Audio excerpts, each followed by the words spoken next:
Kita melanjutkan pembahasan di kebaktian 2 ini. Kita sedang membahas seri liturgi dan ini adalah pertemuan yang ketiga ya. Kita hari ini membahas tentang pembacaan Alkitab di dalam bahasa Latin pakai istilah Lectio Biblica atau mungkin istilah lebih populer adalah Lectio Sacra ya, Lectio Sacra, dan kita akan membuka beberapa bagian firman Tuhan. Terlebih dahulu kita membaca dari Mazmur 1 ayat 1 dan 2 yang kita juga sudah pernah renungkan bersama-sama. Mari kita membaca Mazmur pasal yang pertama. Kita membaca ayat yang pertama dan kedua. Berbahagialah orang yang tidak berjalan menurut nasihat orang fasik, yang tidak berdiri di jalan orang berdosa, dan yang tidak duduk dalam kumpulan pencemooh. Tetapi yang kesukaannya ialah Taurat Tuhan, dan yang merenungkan Taurat itu siang dan malam. Kita membaca satu bagian lagi dari Kolose pasal yang ketiga. Kolose pasal yang ketiga. Kita membaca ayat yang ke-16 dan 17. Kolose 3 ayat 16, ayat 17. Hendaklah perkataan Kristus diam dengan segala kekayaannya di antara kamu, sehingga kamu dengan segala hikmat mengajar dan menegur seorang akan yang lain, dan sambil menyanyikan mazmur dan puji-pujian dan nyanyian rohani, kamu mengucap syukur kepada Allah di dalam hatimu. Dan segala sesuatu yang kamu lakukan dengan perkataan atau perbuatan, lakukanlah semuanya itu dalam nama Tuhan Yesus, sambil mengucap syukur oleh Dia kepada Allah Bapa kita. Demikian pembacaan firman Tuhan. Kita masuk di dalam doa. Tuhan berkatilah perenungan topikal pada pagi hari ini. Engkau yang berada bersama dengan kami, Tuhan yang memberikan pencerahan supaya kami sungguh-sungguh mengerti, kami bisa mengintegrasikan apa yang kami dengar pada hari ini, boleh hidup di dalam keseharian kami dan juga ibadah kami, boleh semakin berkenan kepada Tuhan. Terima kasih Tuhan, Kau memberkati hamba-Mu yang akan menguraikan, berkati setiap kami yang mendengarkan, baik yang ada di gereja, di gedung gereja, maupun yang mendengarkan di rumah masing-masing. Tuhan hadir di tengah-tengah kami dan memberkati perenungan ini. Demi Yesus Kristus kami berdoa. Amin. Kita waktu memikirkan tentang pembacaan Alkitab, ini di dalam secara tradisi kita tahu ya, di dalam gereja kita mengikuti tradisi apa yang disebut di dalam bahasa Latin itu Lectio Continua ya. Kita melakukan pembacaan dan perenungan tentunya yang berurutan ya. Maksudnya ini so-called khotbah expository preaching seperti yang saudara kenal ya. Pasti ada banyak kelebihan ya di dalam ini Lectio Continua, karena kita jadi nggak memilih ayat-ayat tertentu yang dianggap favorit atau ayat-ayat emas gitu yang sering sekali dikhotbahkan gitu, tapi kita juga mau membahas ayat-ayat yang katakanlah dianggap sulit, seperti kayak nggak terlalu ada yang bisa direnungkan, karena kita percaya seluruh kitab suci itu adalah firman Allah.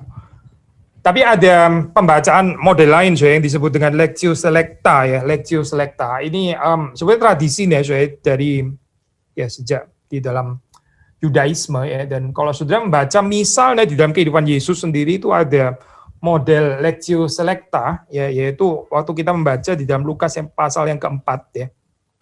Saya membaca ayat ini bersama dengan saudara, ini juga sudah pernah kita renungkan ya, jadi ini bukan bagian yang baru untuk kita harusnya. Ini adalah model Lectio Selecta yang biasa dijalankan pada hari Sabat, waktu ya orang Yahudi itu masuk ke rumah ibadat, lalu terus kemudian membaca dari kitab Yesaya. Dan di sini Yesus juga membaca kitab Yesaya, mulai ayat yang ke-18 itu ya, kalau kita membaca, Roh Tuhan ada padaku, oleh sebab Ia telah mengurapi aku untuk menyampaikan kabar baik kepada orang-orang miskin, dan Ia telah mengutus aku untuk memberitakan pembebasan kepada orang-orang tawanan dan penglihatan bagi orang-orang buta, untuk membebaskan orang-orang yang tertindas, untuk memberitakan tahun rahmat Tuhan telah datang. Lalu saudara perhatikan ayat ke-20, kemudian Yesus menutup kitab itu, memberikannya kembali kepada pejabat, lalu duduk, dan mata semua orang dalam rumah ibadat itu tertuju kepadanya. tertuju kepada Yesus. Lalu ia memulai mengajar mereka, katanya, pada hari ini genaplah nas ini sewaktu kamu mendengarnya. Sekali lagi, ya. Pada hari ini genaplah nas ini sewaktu kamu mendengarnya. Nah, ayat ini boleh menjadi satu fondasi gitu ya, pengertian. Apa artinya itu scripture reading? Apa artinya lectio selecta di sini? Yaitu bukan cuma sekedar ini bergiliran membaca perikop-perikop tertentu ya yang katakanlah sesuai dengan kalender gereja gitu ya. Tapi saudara perhatikan kalimat yang dikatakan Kristus di sini ya. Pada hari ini genaplah nas ini sewaktu kamu mendengarnya. Saudara, kita mungkin mengatakan, ya Yesus yang baca ya, tentu saja Yesus bisa mengatakan kalimat itu. Lah ini kan saya bukan Kristus, saya nggak bisa dong bilang kalimat, pada hari ini, genaplah nas ini sewaktu kamu mendengarnya. Saudara, sebetulnya kita justru harus menghayati pengertian yang sama ya. Waktu saudara membaca, tadi misalnya ya, hari ini kan kita gospel reading ya, kita gospel reading hari ini dari Lukas 9 kan ya. Bisa nggak saya kita melihat ya, semua mata melihat kepada Kristus seperti di sini dikatakan ya di dalam ayat yang ke-20. Mata semua orang di dalam rumah ibadat itu tertuju kepada Kristus. Waktu saudara membaca kitab suci, apakah mata kita itu tertuju kepada Kristus atau kita cuma telinga terbuka mendengar certain gelombang suara yang happen to be ayat Alkitab gitu? Atau mata kita tertuju kepada Kristus? Lalu bisakah kita juga mengatakan pada hari ini waktu saya membaca nas ini juga genap di mana saya genap di dalam Kristus? Sudah melihat di sini ya, pembacaan kitab suci itu bukan cuma sekedar pembacaan kata-kata, ini adalah satu pembacaan yang membawa kita untuk melihat Kristus. Kalau ini tidak terjadi di dalam kehidupan kita, ya ini jadi ibadah kosong, jadi pembacaan yang kosong. Pembacaan kitab suci ya yang nggak membawa kita kepada Kristus dan nggak mengorbankan cinta kasih kita kepada Kristus, itu pembacaan yang nggak terlalu ada artinya sebetulnya gitu. Nggak tahu ada yang salah di sini gitu. Nah, sebelum kita menghayati di dalam kehidupan kita sehari-hari, ibadah itu menjadi satu latihan yang sangat baik di dalam hal ini ya, spiritual exercise. Actually more than spiritual exercise. Karena kita percaya Kristus memang sungguh-sungguh hadir di dalam ibadah. Jadi di sini kita melihat waktu kita membaca kitab suci, kita mendengar ya bukan hanya dengan telinga jasmani kita, tapi kita juga mendengar dengan telinga rohani kita, melihat bukan hanya dengan mata jasmani melihat kitab suci kita, tapi melihat juga dengan mata rohani bahwa Kristus menggenapkan ya. Kristus adalah penggenapan daripada ayat-ayat Alkitab yang kita baca tersebut gitu. Mata yang tertuju kepada Kristus. Otherwise ya, ibadah kita menjadi satu ibadah yang rather Christless ya, nggak peduli berapa banyak dan berapa panjang ayat Alkitab yang saudara baca. Tapi kalau kita nggak melihat kemuliaan Kristus di dalamnya, kalau mata kita tidak tertuju pada Kristus, ya itu bukan pembacaan kitab suci. Gitu. Bukan seperti yang dikatakan di dalam lectio selecta Lukas pasal yang keempat. Saya pikir memang kita nggak perlu mengontraskan, apalagi itu bikin ranking sebetulnya mana sih yang lebih baik, lectio continua kah, lectio selecta, atau lectio sacra gitu ya, yang bikin kuliah di hari-hari seperti kayak Calvin waktu di Geneva, atau lectio divina, atau yang mana sih sebetulnya ini metode yang terbaik ya untuk liturgi gitu misalnya. Poinnya bukan di sana, itu bukan hal yang mutlak. Hal yang mutlak itu adalah melihat Kristus waktu kita membaca kitab suci. It might sound klise gitu, tapi kita tahu itu nggak selalu terjadi dalam kehidupan kita. Gitu. Kita bisa membaca kitab suci, and yet terus kemudian yang kita dengar sebetulnya adalah tentang orang yang berkhotbah. Loh, ini sebetulnya siapa yang dibahas di sini ya?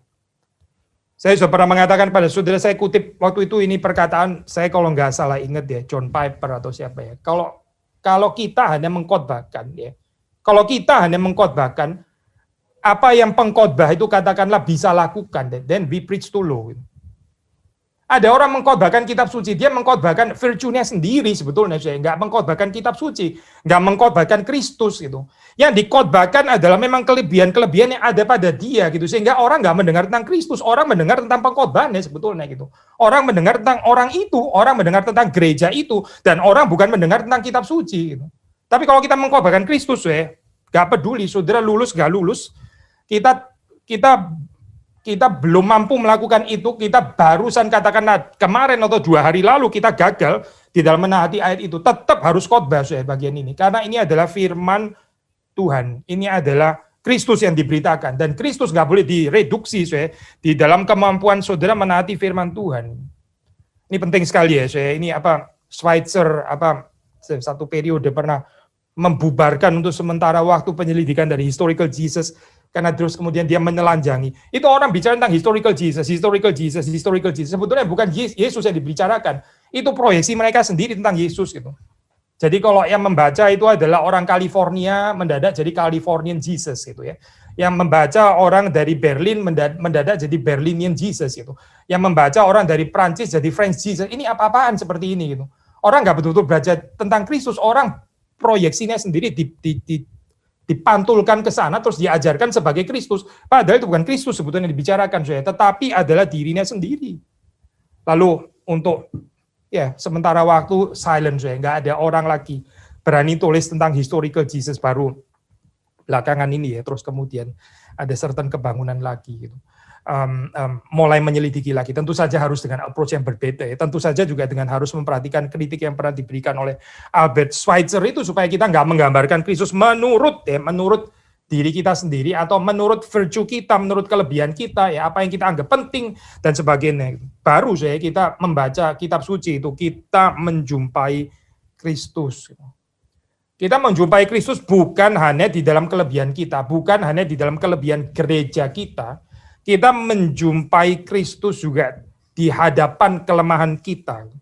Sekali lagi, kita menjumpai Kristus bukan cuma di dalam kelebihan-kelebihan yang ada pada kita secara komunitas katakan. Kita juga menjumpai Kristus, atau lebih tepat Kristus yang menjumpai kita juga di dalam kelemahan-kelemahan kita. Baru kita bisa mengatakan kita sedang membaca Alkitab dan kita bukan sedang membaca diri kita sendiri yang terproyeksi di dalam Alkitab.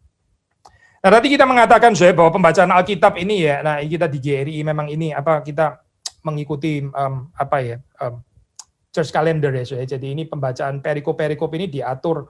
Kita khotbahnya memang mostly ya lectio continua gitu, tapi pembacaan Alkitab ya kita di GRI ini kita pakai lectio selecta actually gitu ya, jadi pembacaan Alkitab lectio selecta, lalu kita khotbah dengan lectio continua gitu. Saudara diajak untuk punya kepekaan ya. Sekarang ini minggu apa? By the way, ini adalah minggu Okuli ya, minggu Okuli. Ini adalah minggu ketiga di dalam minggu-minggu Lent ya. Dan ini Okuli itu diambil dari Mazmur 25 ya. Mazmur 25 ayat yang ke-11. Saya bacakan untuk saudara. Ini tadi nggak muncul di Votum. Tapi saya akan bacakan untuk saudara Mazmur 25.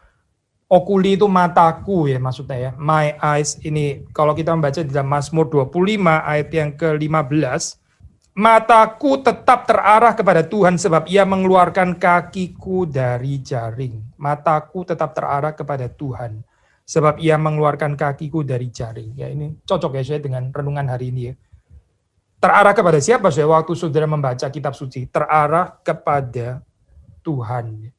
Yang kita lihat itu adalah Kristus, seperti tadi Lukas 4 mengatakan, semua mata itu tertuju kepada Kristus. Kenapa kita pakai gospel reading, Karena kita mau,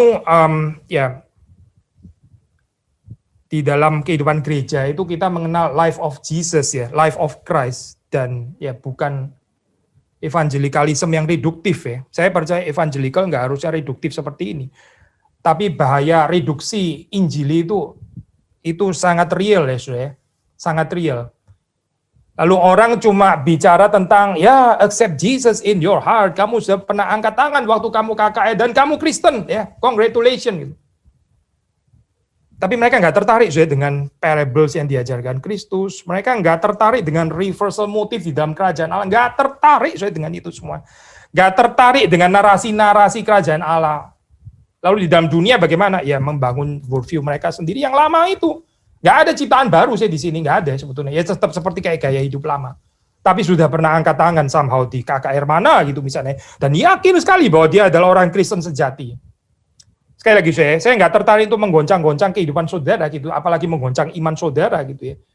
Tapi kalau kita memang nggak punya iman yang sejati ya, kita mesti beritahukan hal ini, saya. Bukan masalah menggoncang, ini adalah pemberitaan kebenaran namanya.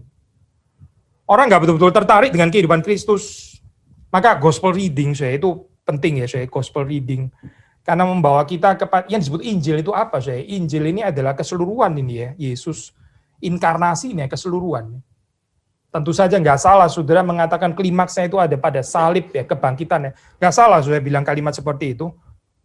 Tetapi cerita kehidupan Kristus, ya ini adalah keseluruhannya. Seluruh perjalanan kehidupannya, the life of Christ, itu menjadi narasi gereja sebetulnya. Narasi kehidupan komunitas Kristen. Ya. Jadi hati-hati saya di dalam hal ini. Ini adalah satu undangan waktu kita membaca gospel reading. Ya. Hati-hati terhadap apa saya? Ya, model evangelikalisme yang reduktif. Yang nggak tertarik dengan cerita kehidupan Kristus. Memang kita nggak selalu gospel reading ya, by the way. Itu tahun demi tahun kita kalau di GRI kan ganti. Saya lupa tahun lalu apa ya.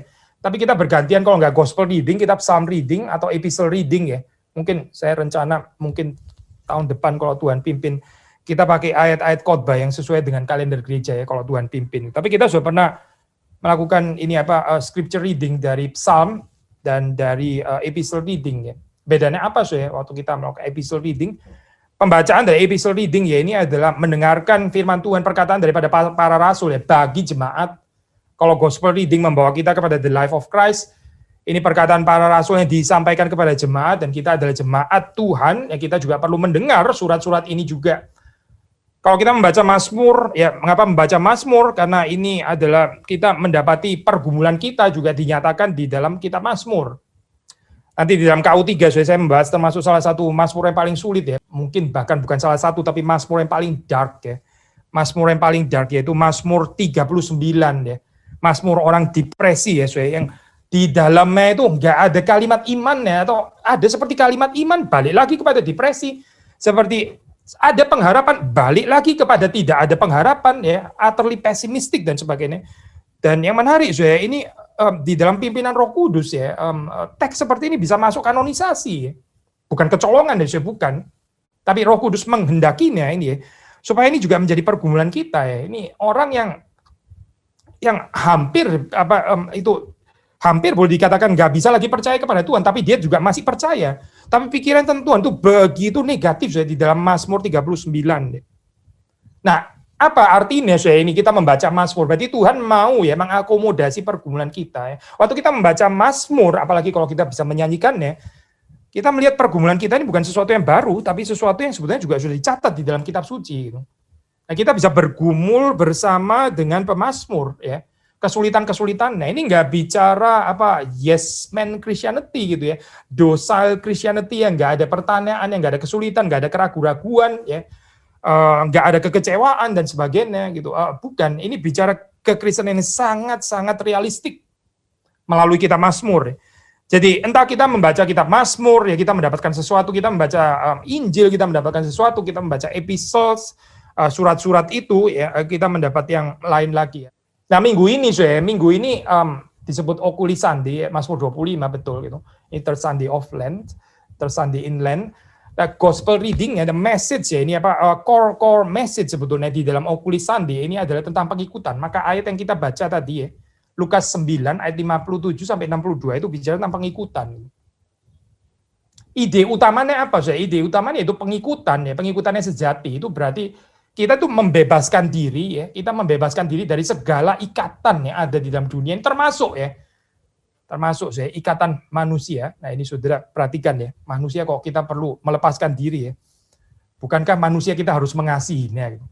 Tapi kita tahu saya manusia ya, mungkin di dalam hal ini yang paling potensial adalah anggota keluarga kita ya. Itu bisa menjadi berhala juga saya di dalam kehidupan kita. Manusia ya itu bisa menjadi berhala di dalam kehidupan kita. Maka kita perlu melepaskan diri daripada ikatan ini, pengikutan ya. Yesus mengatakan kalimat barang siapa tidak membenci ayah, ibunya, saudaranya, dia tidak dapat mengikut aku, dia tidak layak untuk kerajaan Allah. Berarti bahaya pemberhalaan keluarga ini sangat real so, di dalam kitab suci sudah diadres. Abraham diminta untuk mempersembahkan Ishak Ya, memang nggak semua tokoh Alkitab diminta mempersembahkan anaknya, betul. Tapi Abraham mempersembahkan Ishak. Nah, kita mendapat cerita ini dari mana sih? Bapa sendiri juga mempersembahkan anaknya, ya. Mempersembahkan anaknya. Lalu kita, ya saudara dan saya, kita ada attachment dengan keluarga, pasti ya, pasti. Ya. Siapa yang nggak ada attachment dengan keluarga? Ya kalau nggak ada attachment sama sekali, mungkin keluarganya berantakan gitu ya. Kita nggak harap seperti itu. Wajar orang punya attachment dengan keluarga, tapi pengikutan itu membicarakan tentang keterlepasan ini termasuk, saudara. Termasuk. Selain manusia apa sih? Harta milik ya, harta milik. Paulus ya mengatakan yang beristri seolah-olah tidak beristri. Saya sudah sebut ya sudah tadi ya. Tidak terikat dengan keluarga. Yang beristri seolah-olah tidak beristri. Yang membeli barang seolah-olah tidak membelinya. Berarti sudah jelaskan di sini ya. Bukan nggak boleh punya harta milik, tapi hati kita nggak boleh ada di sana. Hati kita bukan di sana. Harta milik itu bisa menjadi sesuatu yang mengikat kita, akhirnya kita nggak bisa mengikut Kristus. Kita nggak bisa mengikut Kristus dengan benar. Kenapa? Karena hati kita itu terikat kepada harta milik kita. Kita sangat nggak bisa melepaskan daripada itu ya. Satu lagi, yaitu apa? Masa lalu ya, masa lalu. Terikat dengan masa lalu, nggak bisa mengampuni ya, nggak bisa move on ya. Childhood experience yang broken yang terus menghantui kita gitu ya, nggak lepas-lepas sepertinya. Kristus kok seperti kayak seolah-olah juga tidak mampu melepaskan kita dari sana gitu ya. Padahal Kristus sungguh-sungguh sangat mampu. Tapi kita lebih milih terikat dengan masa kecil kita daripada terikat dengan Kristus. Maka pengikutan ini jadi damage di sini ya. Pengikutan kita kepada Kristus ini jadi rusak di sini. Kenapa? Karena kita membiarkan masa lampau kita menguasai kita. Salah satu ayat di dalam 9 Lukas pasal 9 ayat ke-62 kan dikata, setiap orang yang siap untuk membaca tetapi menoleh ke belakang tidak layak untuk kerajaan Allah. Yang menoleh ke belakang tidak layak untuk kerajaan Allah. So kalau sudah membaca di dalam surat Paulus ya, Paulus melihat kegelapan itu di belakang gitu. Efesus misalnya, kamu dahulu hidup di dalam kegelapan, tapi sekarang ya kamu adalah anak-anak terang. Jadi kegelapan itu belong to the past ya. The past itu yaitu the past. Jangan terus hidup di dalam masa lampau dengan segala kegelapannya. Ini bukan berarti terus kemudian kita pura-pura nggak tahu dulu terjadi apa sih di dalam kehidupan saya. Bukan itu maksudnya. Agustinus itu saya menulis Confession, dia bisa membicarakan masa lampaunya begitu detail, tapi dia melihatnya di dalam perspektif anugerah Tuhan. Nah, ini orang yang beres. Tapi ada orang yang melihat masa lampau nggak bisa membacanya menurut perspektif anugerah Tuhan. Terus ya di dalam luka hatinya, terus di dalam penolakan masa kecilnya, ya, terus di dalam perasaan dendamnya, di dalam traumanya dan nggak lepas-lepas daripada terus diikat ya dengan masa lampau yang seperti itu, seperti masa lampaunya dia terus rangkul dan dia nggak mau lepaskan, Padahal Kristus datang untuk melepaskan kita dari masa lampau yang seperti itu. Apakah ini menjadi satu fakta di dalam kehidupan kita? Apakah Injil itu berkuasa di dalam kehidupan kita? Atau Injil kita sebenarnya adalah Injil masa lampau? Mana yang adalah Injil? Sebetulnya. Maka waktu kita bicara tentang pengikutan, discipleship, ini adalah sesuatu again yang sangat konkret ya, membebaskan kita daripada ikatan-ikatan yang memang mereduksi kehidupan kita. So, gospel reading hari ini sekali lagi ya, membawa kita di dalam masa Lent ini minggu ketiga, minggu Lent, minggu-minggu sengsara ya, mengajak kita untuk merenungkan apa artinya pengikutan akan Kristus. Ya.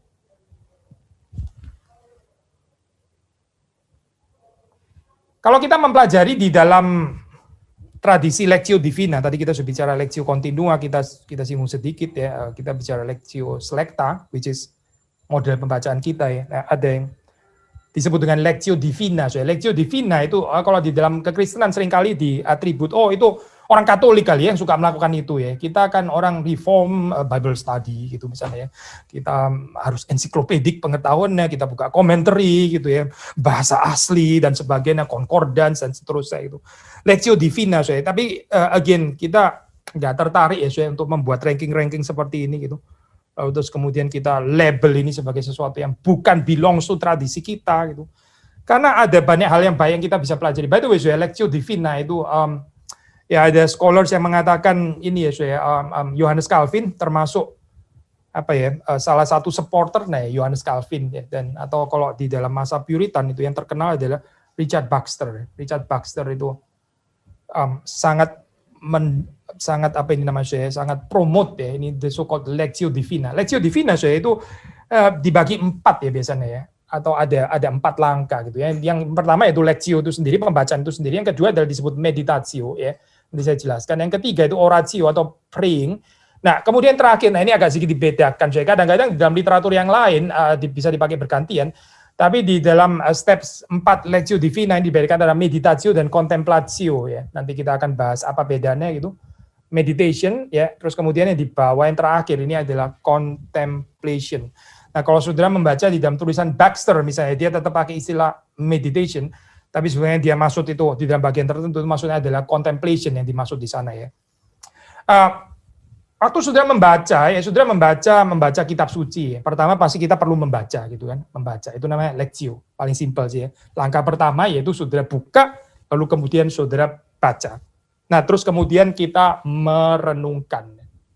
Nah, ini menarik, Zoe. Kalau dalam penekanan Lectio Divina ini ya, Zoe, kita itu membiarkan firman Tuhan itu betul-betul mengendap di dalam kehidupan kita. Jadi di sini ya, kadang-kadang Zoe, agak sedikit dikontraskan.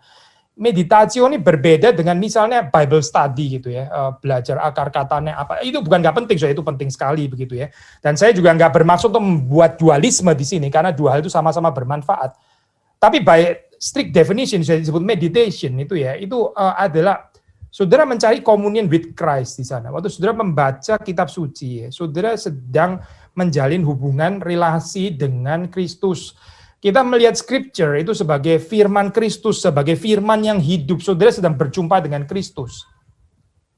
Saya kutip Richard Baxter ya, waktu ini bagian yang sangat dekat menurut saya dengan konsep langkah yang kedua disebut meditation ini. Dia mengatakan kalimat seperti ini ya. Some laborers not only stir a hand or a foot, but exercise the whole body. So that meditation, the whole soul. As the affections of sinner are set on the word, are turned to idols, are fallen from God, as well as their understanding, so must their affection be reduced to God, as well as the understanding. And as their whole soul was filled with sin before, so the whole must be filled with God now. See David's description of the blessed man. Lalu dia mengutip itu ya, Mazmur 1 tadi ya.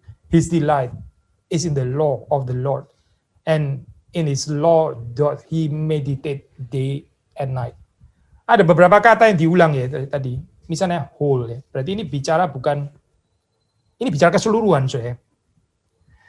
Saudara perhatikan ya. Ini tes sederhana saja ya. Saya bukan mau menimbulkan guilty feeling saudara. Ini tes saja ya. Ini apa? Saudara setelah selesai kebaktian ya. Setelah kita ada postlude, saudara merenung, lalu terus setelah itu apa gitu. Ada orang begitu selesai kebaktian, ya termasuk saya nggak terkecuali dalam hal ini. Saya nggak lebih baik dari saudara. Langsung cek WA gitu ya. Ada urusan apa sih ini sebetulnya gitu ya. Langsung lihat daftar belanjaan hari ini apa gitu ya. Cepat sekali ya, channel itu ganti gitu ya. Kita susah bicara whole. Ini ibadah cuma jadi salah satu laci ya di dalam kehidupan kita, di antara 10.000 laci yang lain gitu. Dan kita begitu gampang ganti channel gitu ya. Langsung kita selesai terbahak-bahak ngomong cerita lucu. Bukan nggak boleh humor, saya bukan. Kita memang suka humor orang Indonesia gitu ya. That's not my point gitu.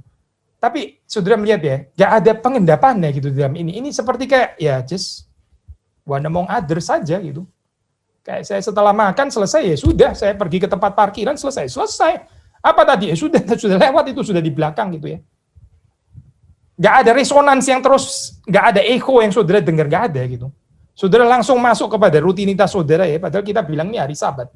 Ini hari yang kudus ya. Kalau orang Puritan itu betul-betul mereka menjaga hari itu ya, perenungan firman Tuhan ya. Nah, kita sudah pernah merencanakan ini ya, sudah di GRI Kelapa Gading, tapi nggak jalan gara-gara COVID.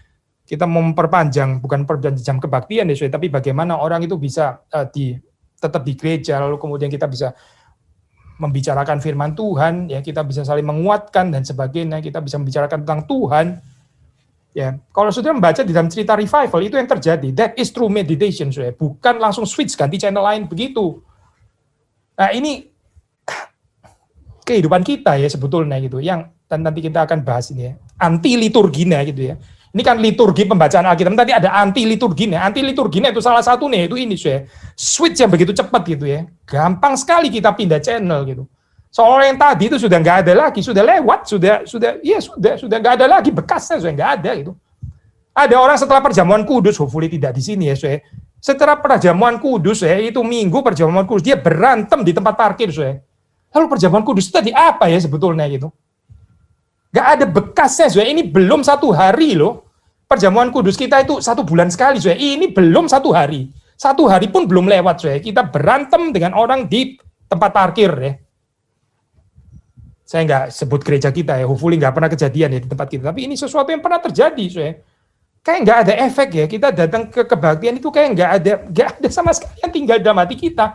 Lalu ini apa ya sebetulnya? Semuanya serba superficial, semuanya serba permukaan gitu. Pembacaan kitab suci kita ya permukaan, kita dengar firman Tuhan juga permukaan, nyanyi permukaan, doanya permukaan, semuanya permukaan gitu.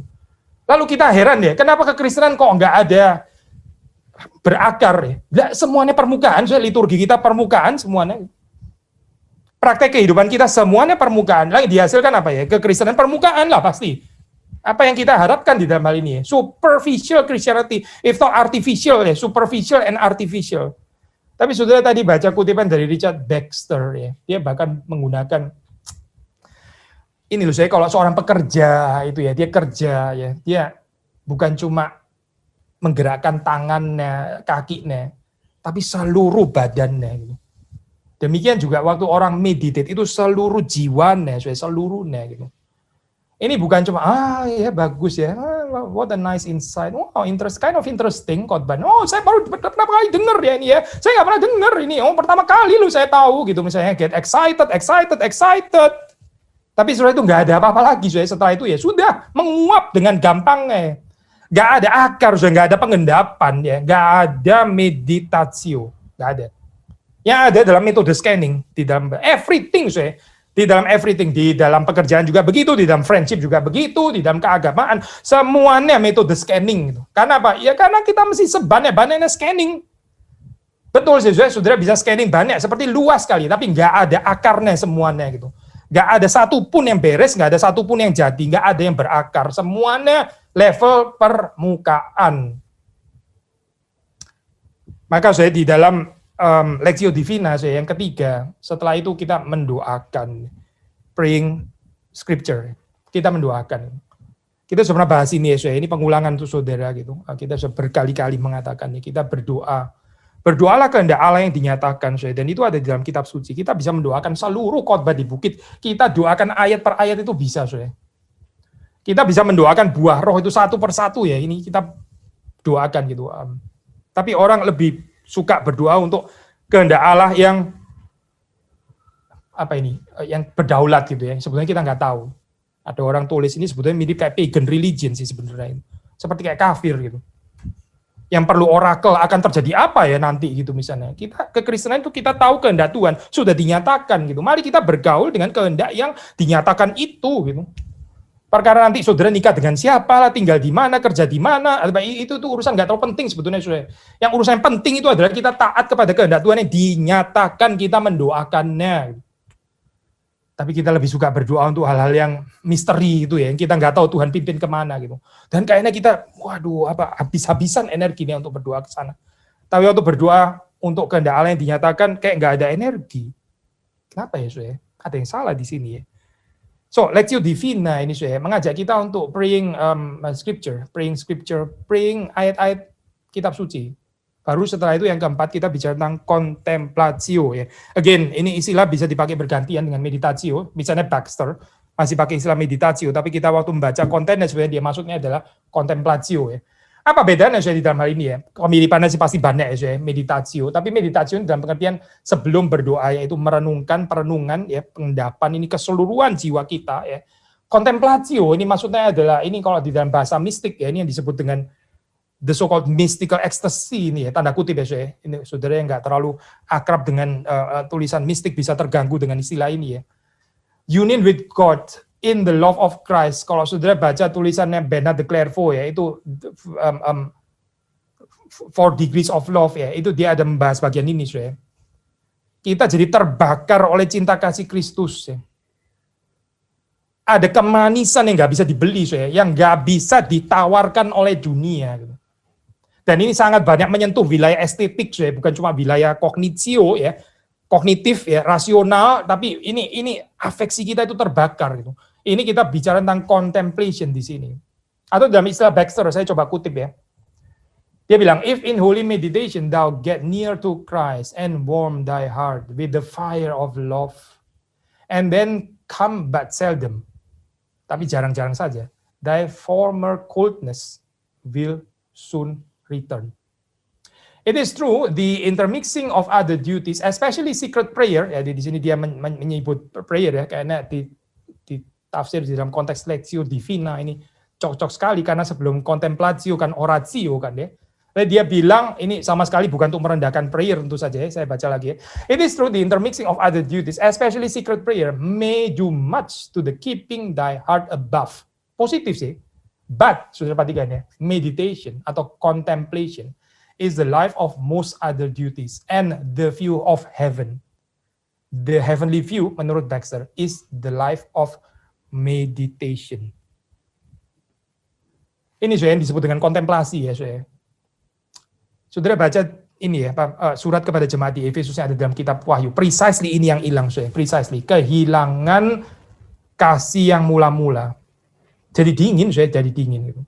So bahaya daripada scripture reading ya, yang nggak ada kontemplasio. Ya ini cuma mengisi otak belaka.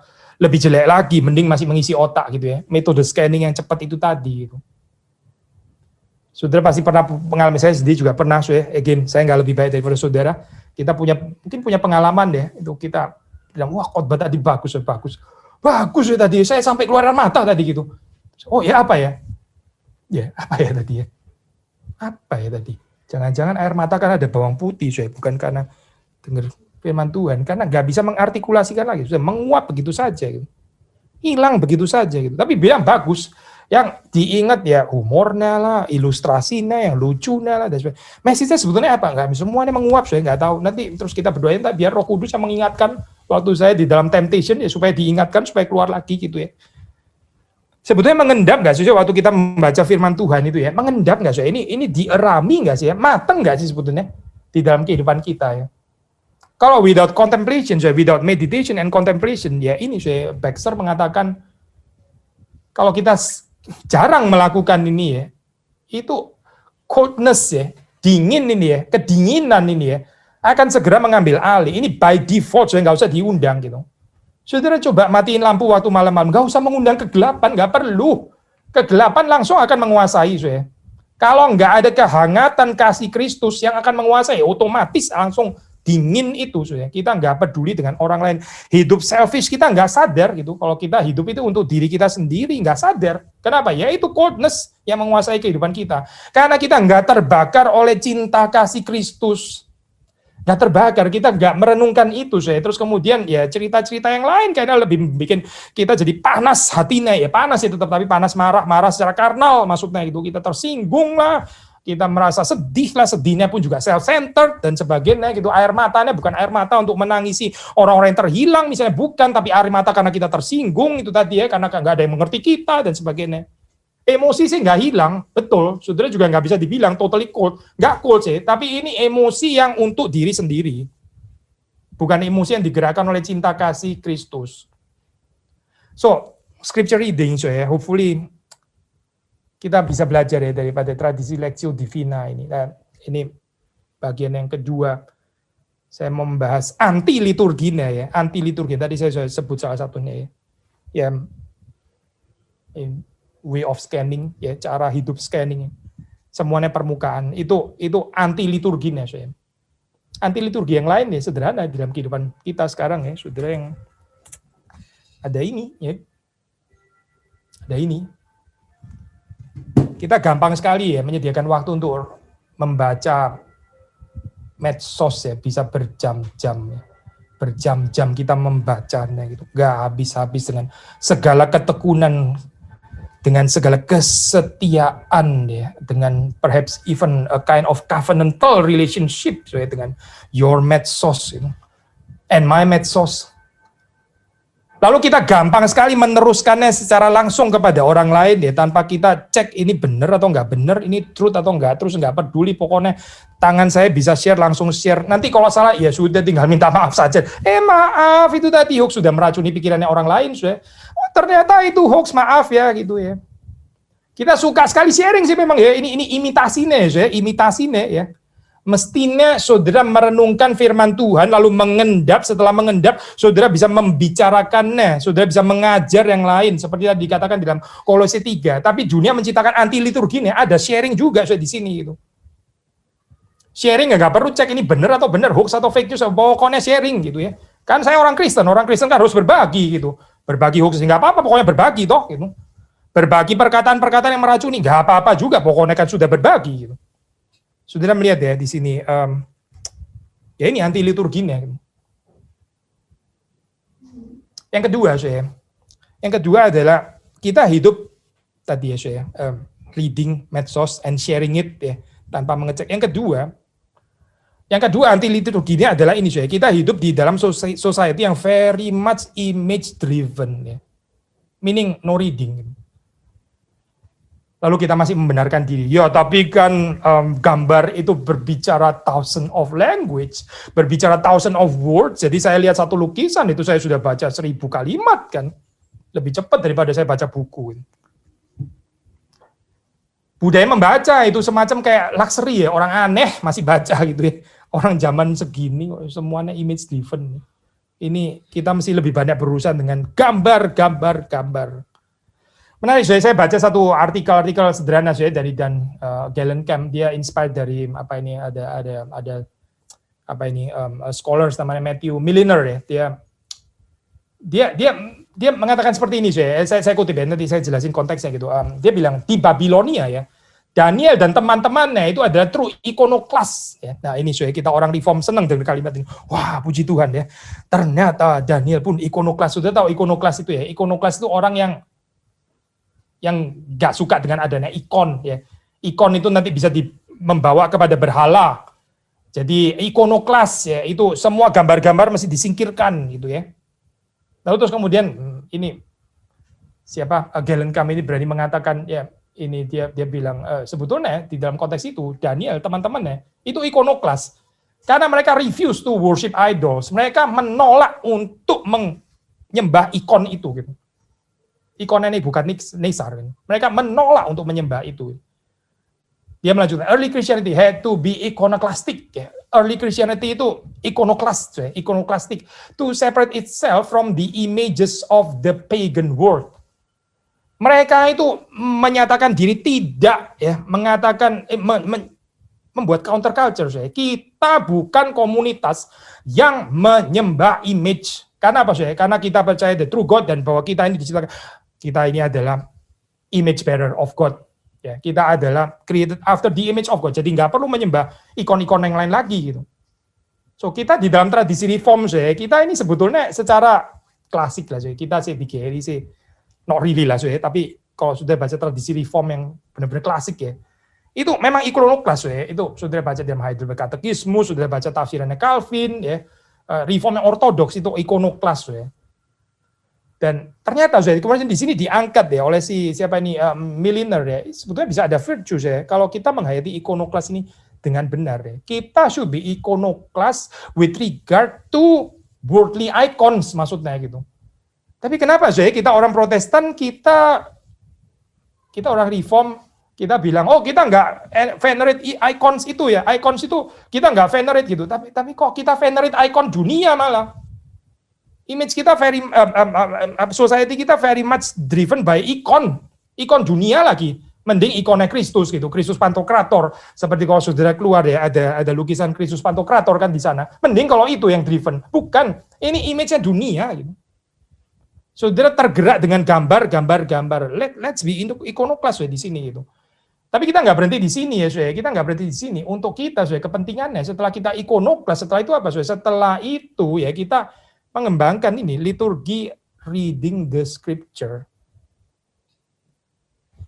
Karena ikonodules ini ikonodules bukan ikonnya Kristus by the way ya, tapi ikonnya dunia ini merusak pembacaan kitab suci.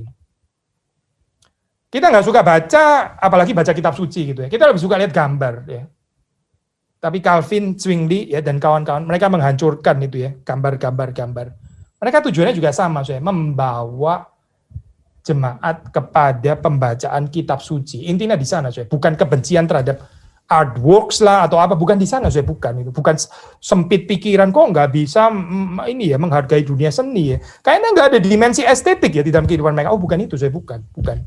Mereka mau membawa kepada pembacaan kitab suci. Nah, ini saya kalau sudah ini ya Pak, gereja reform yang tua gitu saya. Mereka nggak ada ikon pasti kan, nggak ada ikon. Lalu yang ada itu apa? Dikalog di sana ya. 10 perintah Allah.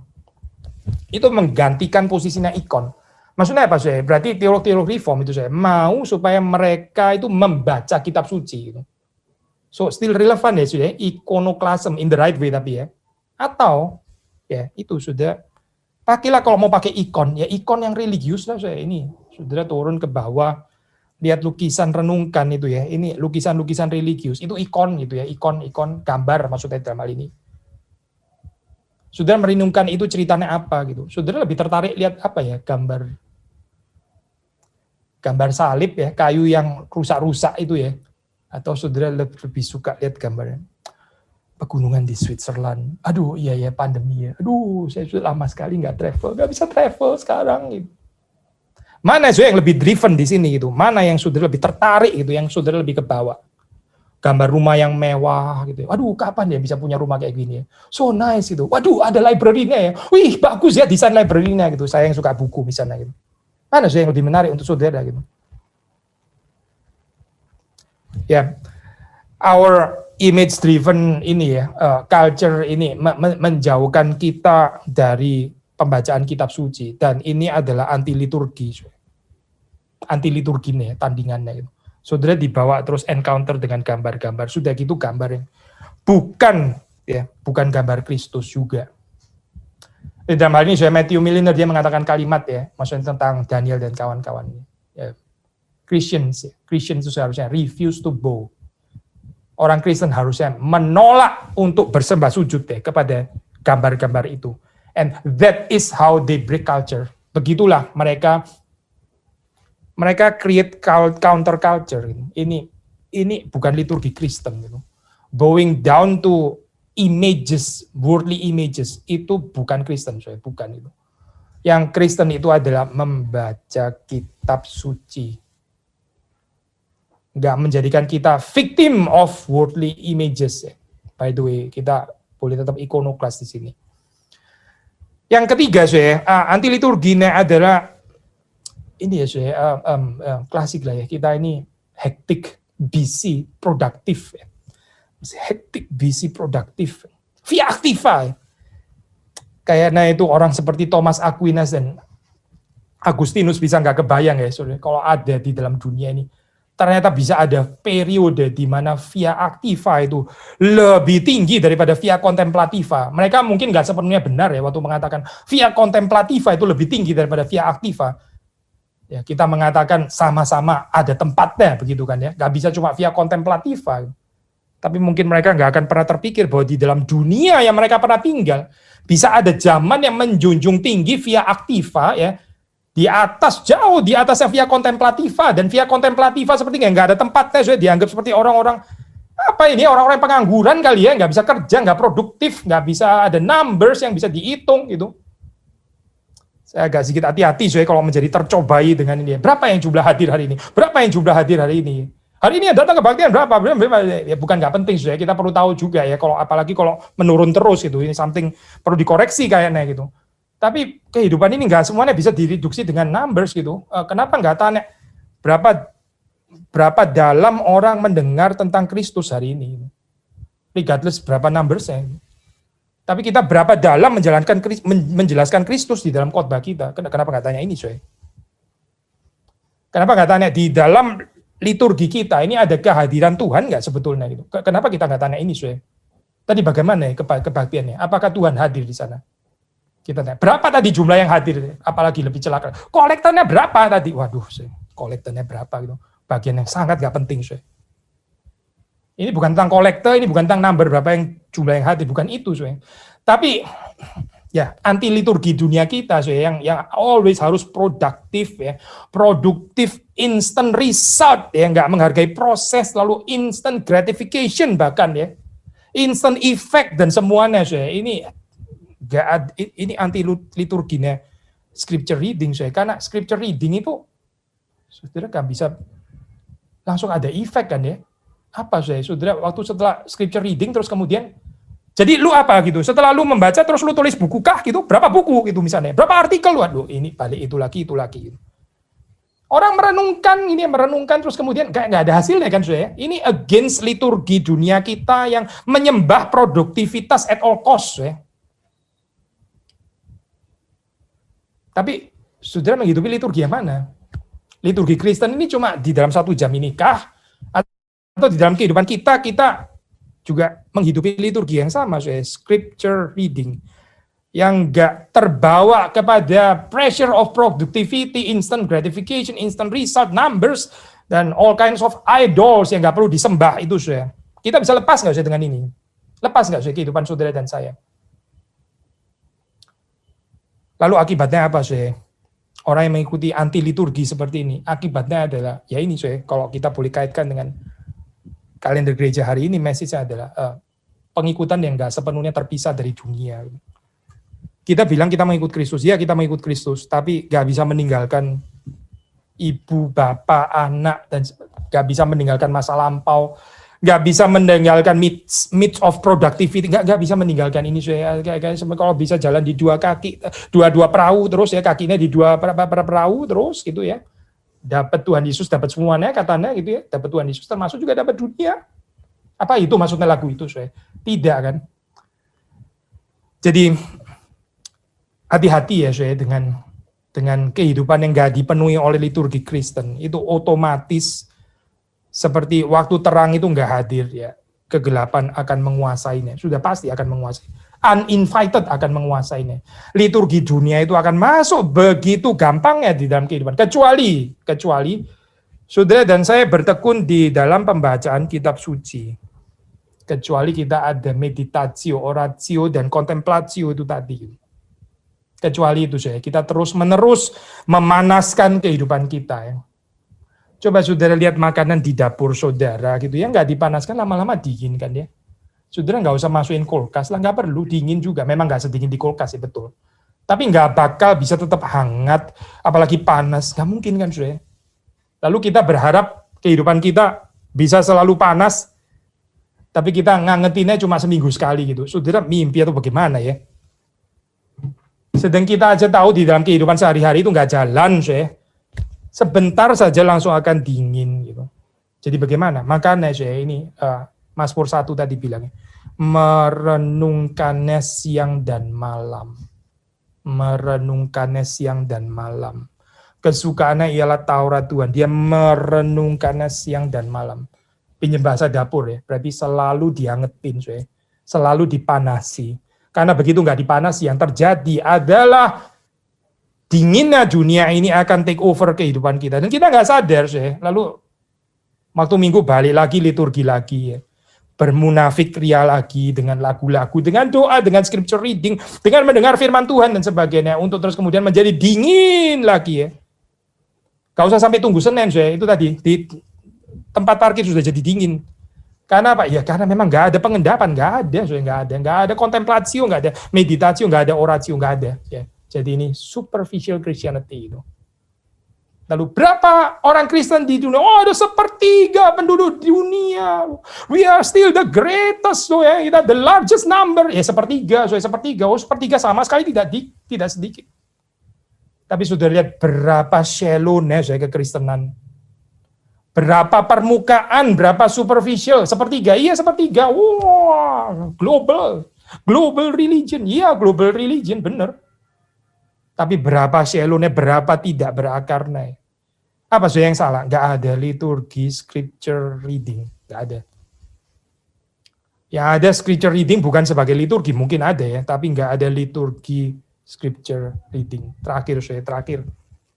Since kita hari ini perjamuan kudus ya, ini kita reading the word dan seeing the word ya, which is also a meditation atau a contemplation. Saudara nggak bisa baca firman itu buru-buru gitu ya kan. Saya nggak tahu ya, ada orang tulis bersaat teduh 5 menit bersama dengan Tuhan gitu. Bersaat teduh 5 menit bersama dengan Tuhan. Saudara mati di ruangan penguburan itu pun saudara tersinggung kalau orang datang cuma 5 menit, betul kan ya? Tapi kita baca bisa ada teknik 5 menit saat teduh bersama dengan Tuhan. Ini apa sih? 5 menit bersama dengan Tuhan gitu ya. Kebaktian. Berapa menit gitu ya ini. Kebaktian cuma 30 menit gitu misalnya ya. Yang lain gereja sebelah. Kita 25 menit gitu ya. Kita korban lebih singkat lagi. Kita semua ringkes 1 jam beres itu. Nggak ada tambahan-tambahan. Kita nggak ada contemplation, saya. Kita makhluk sibuk. Sama saya, ini reading the word itu perlu invest waktu ya. Demikian juga waktu sudah seeing the word menurut orang reform saya, ini jamuan kudus itu adalah verbum visibilis. Ini adalah visible word ya. Saudara mengagumi di situ. Kita takes time ya. Saudara pernah lihat pemandangan yang indah, saudara speechless ya. Waktu seperti berhenti kan di sana ya. Saudara melongo, saudara mengagumi. Waktu seperti nggak jalan di sana. That is true meditation and contemplation. Seharusnya terjadi seperti itu. Gak make sense ya, kita menjalankan perjamuan kudus, kita buru-buru diuber apa sih? Sudah diuber apa gitu di dalam ini.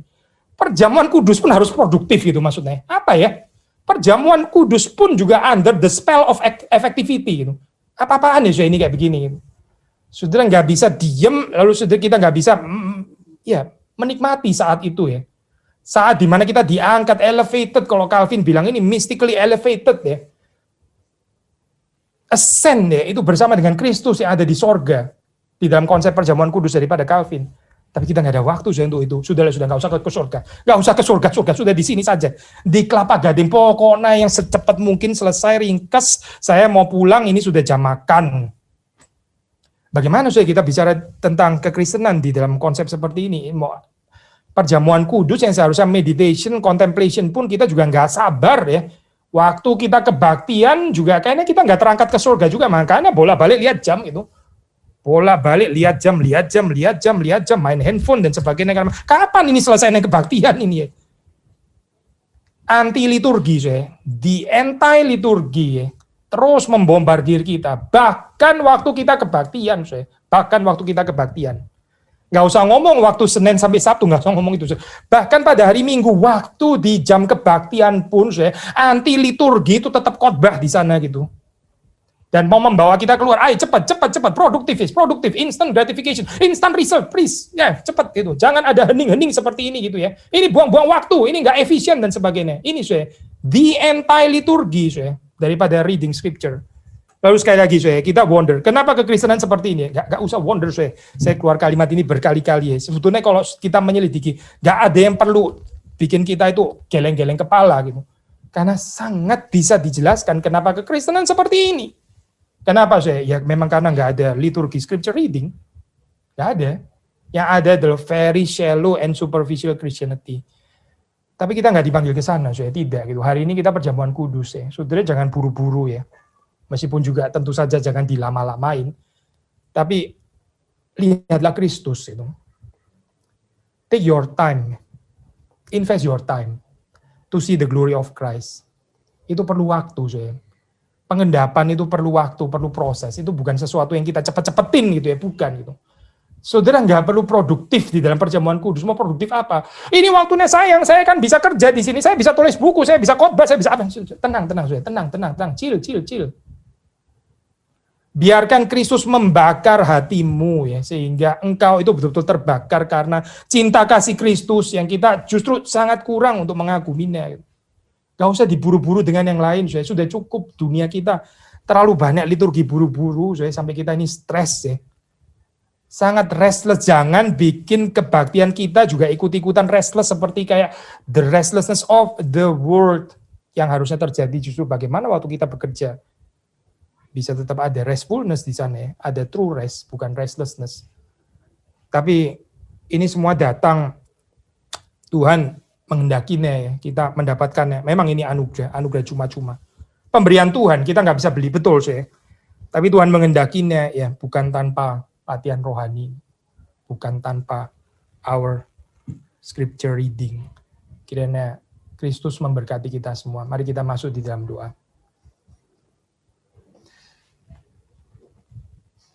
Tuhan berkatilah kehidupan kami yang sok sibuk ini, sok produktif, sok tidak ada waktu, tapi sebetulnya kami miss begitu banyak hal, miss perjumpaan yang kami bisa dapatkan bersama dengan Engkau. Tuhan, ampunilah kami di dalam segala kelemahan, kesalahan kami, dan kami bersyukur Engkau adalah Allah yang mengampuni dosa kami. Dan Tuhan sekali lagi membakar hati kami ketika kami mendengar firman Tuhan, ketika kami berbagian dalam meja kudus Tuhan, bahkan kami diberi makan oleh tubuh dan darah-Mu sendiri ketika kami perjamuan kudus. Tolong supaya kami menghayatinya dengan benar dan bukan hanya pada hari ini Tuhan, bukan hanya pada jam ini, tapi juga di dalam keseluruhan kehidupan kami. Ajar kepada kami untuk merenungkan firman-Mu siang dan malam, dan hidup kami ini boleh dipenuhi oleh firman Kristus yang diam di dalam segala kekayaannya, di dalam kehidupan kami, di dalam kehidupan jemaat-Mu, di dalam kehidupan gereja-Mu. Demi Yesus Kristus kami berdoa. Amin.